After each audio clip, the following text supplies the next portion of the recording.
Yes, are we going to be doing Emor, or are we going to be doing Lag BaOmer? A little of both. So start off with Emor. We did some halachas of Emor on Tuesday. Which were? About Kohanim going to a kever of tzaddikim. That was a fun discussion.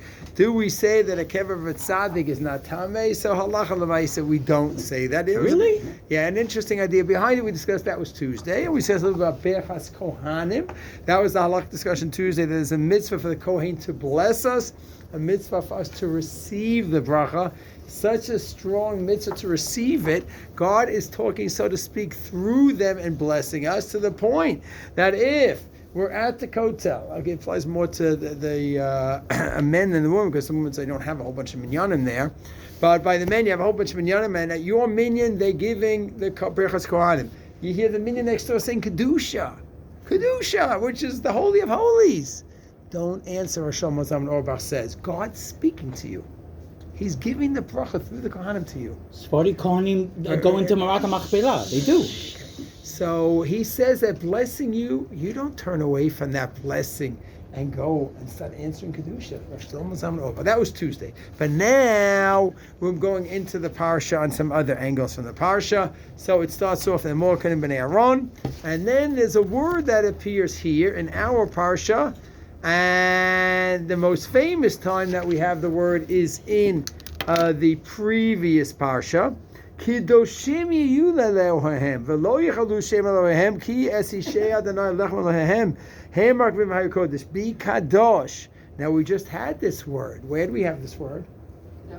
Kedoshim to you in the previous parsha.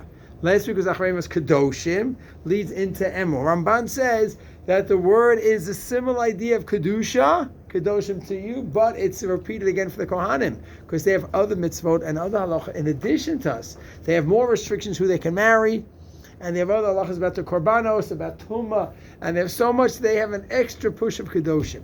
Now, the most famous, I think arguably could say the most famous Ramban on the Torah is on the topic of kedoshim to you, this week's parsha, and especially last week's parsha kedoshim to you. What does it mean, kedoshim to you? So there are a lot of explanations. Okay, Ramban, I think it's the most famous Ramban in the whole Torah, and some say it is totally misunderstood and taken the opposite way of what he means. Wow, this beautiful sefer, Lev Tzion. A colleague of mine, Rav Lopiansky, who was a Rebbe at my first year in Israel, 2001, 24 years ago. He was a Rebbe there. He wrote this beautiful sefer in the commentary of the Ramban, and he brings down those who say, because Ramban says that he coins the famous term, Naval Birshut HaTorah, that you can have someone who goes ahead and he is Naval, he is disgusting, Birshut HaTorah, within the permission of the Torah. That sounds like an oxymoron. He's disgusting within the permission of the Torah. What's an oxymoron exactly? It means it's a contradiction in terms. Oxy meaning that he is disgusting, but he's within the realm of the Torah. What does that mean? He says a person can go in and keep halacha, but be a disgusting person. He keeps all the laws of the monetary, he pays his taxes, everything according to halacha. And he pays his employees on that. He doesn't steal from anyone, but two people online to buy something, the last item that's there, and he quickly gets the line before the other one. He's quicker than the other guy. Bad midot. Yeah, bad midot, or he goes ahead and he'll never be with the wife at a prohibited time. Let's say married to multiple wives before the prohibition of multiple wives, right? And never when she's neither, when she's prohibited. But a good part of his life is just indulging in the physical, the gashmias. But where's the Yisr? Show me the Yisr. I daven Shachris, I daven Mincha, I learned a few minutes before Shachris, I learned a few minutes after Mincha, I learned after Marv, I make brachas on all my food. My food is super badatz galat, and that's it. Show me an Yisr. Show me one Yisr I ever did. Well, all day long, that's all you're just focusing on the physical, and your cars, and your house, and your wives, and one wife even, that's your whole life. Where's the Yisr? And the answer is, you're right. Naval Birshut HaTorah. He's a Naval. He's disgusting, but within the halachic technical guidelines of the Torah. So people assume the Ramban means that he's introducing a new idea. He's introducing the idea that kedoshim is telling you, hey, don't be a naval b'rshut haTorah. Don't be disgusting, but within the technical law. He says, no, that's not what it is. So Rabbi Lopiansky quotes some rabbis. I think he's right. Ramban is introducing the concept of naval b'rshut haTorah. He's removing it. I'll say it again, I'll explain. Ramban is not introducing the concept of naval b'rshut haTorah. He's removing it. He's deleting it. Meaning, before you have the pasuk of kedoshim tiyu, then you have the concept of what? Naval b'rshut haTorah. You can be disgusting, but what am I doing wrong? What am I doing wrong? I'm not doing anything wrong. Show me where the issur is. I didn't steal. I wasn't with my wife when she was prohibited. I didn't eat treif. Yeah, but every night you're at this restaurant, that, the Waldorf, every night another restaurant, and you're partying away. Where's the issur? I'm married. I made the brachos. What did I do wrong? Yeah, it's disgusting. Where's wrong? Nothing wrong. So before you have the pasuk of kedoshim come along, in our Parshat and kedoshim, then you have the category of what? Naval b'rshut haTorah. Person is a naval. He's disgusting, but you can't pin him with anything he's doing wrong. You can't say you're over that is, so you violate that prohibition. Once kedoshim comes along, then this person that's acting like a playboy, but within halacha, he is in violation. What's he in violation of? Kedoshim tiyu. He's violating halacha now. So people, as the average person who's familiar with the Ramban, what does the Ramban mean by kedoshim tiyu? He's telling us there's a category of navel b'rshut haTorah that a person can be disgusting, but he's not violating anything. No, he's doing the opposite. He's removing that category by saying you have a halachic issur introduced to this parsha. And what is that called? Kedoshim tiyu is a halacha. A person lives that heathenistic lifestyle, but within the technical laws of the Torah, he's in violation. Not of treif, not of nida, not taras mishpacha. He's in violation of what? Kedoshim tiyu. Or she, either one.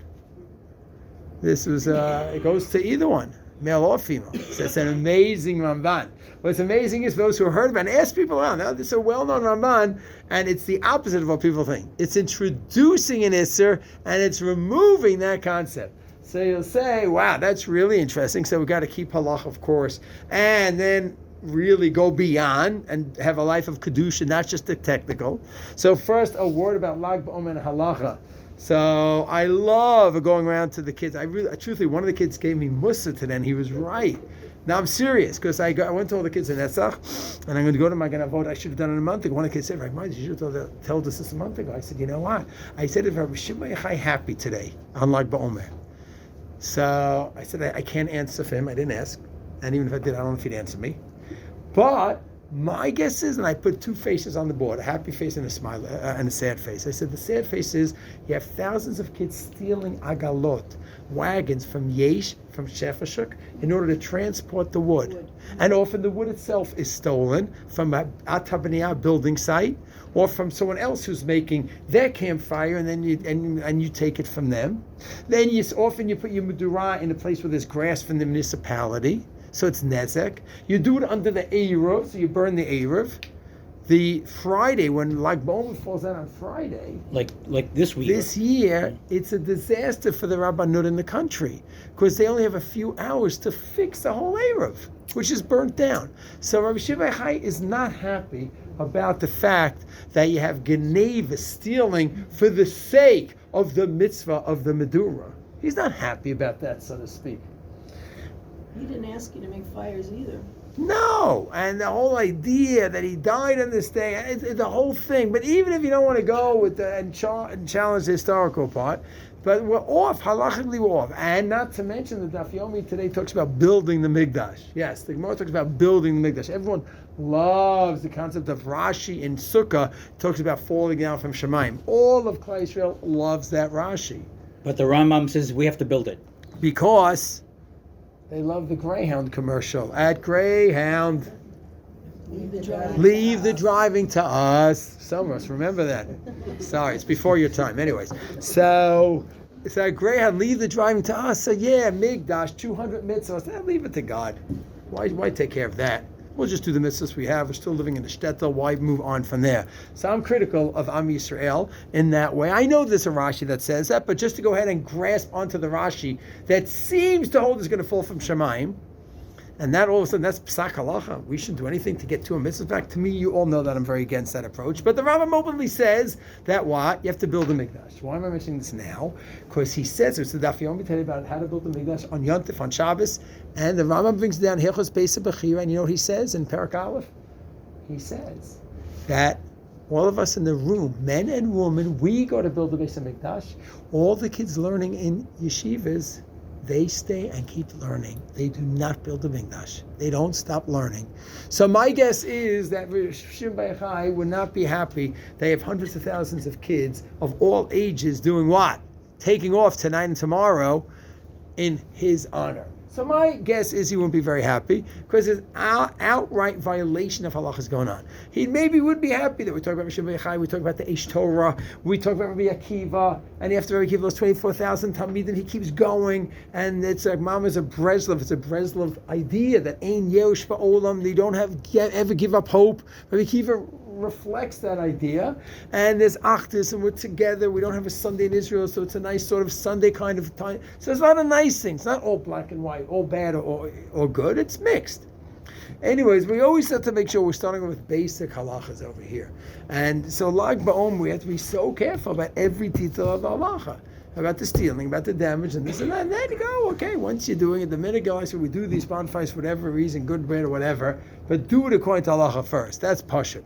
And then we have a two-tier system. We have halachas. In every area of life, we have our halachas. And then we have the idea of kedoshim to you, where not only do you have to keep the technical halacha, there is a hashkafa behind the halacha. So you keep all the monetary laws, but how you treat someone, how you talk to someone, how you get to them in business, where you trick them and you beat it. Technically, I didn't violate, but you're lacking in kedoshim to you. The Ramban says that kedoshim to you is in the physical gashmius area. It's how we relate to fellow people, where you keep the technical laws of business, but also you're a yashar person. You're a yashar person. Where you can get away with it, but no, it's not yashar, and you violate kedoshim to you. Shabbos, you could keep all the technical malachos on Shabbos, but then what? The whole spirit of the day is gone. That's why the temple was destroyed. Yes, that's one of the reasons. So it's halacha, but not caring about it. Very good, very good. So we really have to have that word kedoshim to you with so many. You have the basic halachas in all areas, choshen mishpat, monetary laws, Shimon Bar Yochai, Lam Ga'omer, but then you have the kedoshim to you, and to have that delicate balance. But here is the question of the day. So, one person's indulgence and overdoing it might be another person's need. Person grows up in a very wealthy home and at a high standard. And he continues the standard, and he's working 60, 70 hours a week to get by in America. Probably $500,000 you could get by. If you live in one of the central Jewish frum areas, live in Englewood, stuff like that, you live in a nice area, I don't think I'm that off with the amount. If you're going to pay for camp, and no deductions, and school, I don't think $500,000 is that off. I could be wrong, but I don't know. I'm out of the scene for a while. But it's hundreds of thousands of dollars, not rand. I come from South African shul. And not shekels. It's dollars. Okay, so you grow up in that way. And this is like a stand at the pool and the tennis court on vacation, and like, okay, and this other guy grows up so simply. He's fine with his 25 kids in an apartment like 3 meters long, and that's how he grew up. That's how he's raising his kids with his wife, and they're just so happy with that. And he learns a few hours a day. He works enough to support his family, and lives such a simple life. So this guy who's living a fancier life, he goes to shul every day. He goes to the Daf Yomi, but he is working 67 hours a week in order to get by. You hear? Now, are we saying, and he's careful about every halach, he calls his rabbi shaylas every week. This came up in business. Am I allowed to do this? Am I allowed to do that? The wife's calling about shaylas in the kitchen. They are a good, beautiful couple, Okay, my brother Stephen, big tzaddik of a guy, he runs, he's executive director of Young Israel Woodmere, and when I go visit, they're beautiful people there. Afyomi, 5 in the morning, Rabbi Galat, 60, 70 people, then they go to work, then they'll learn at night. It's a beautiful community, it is.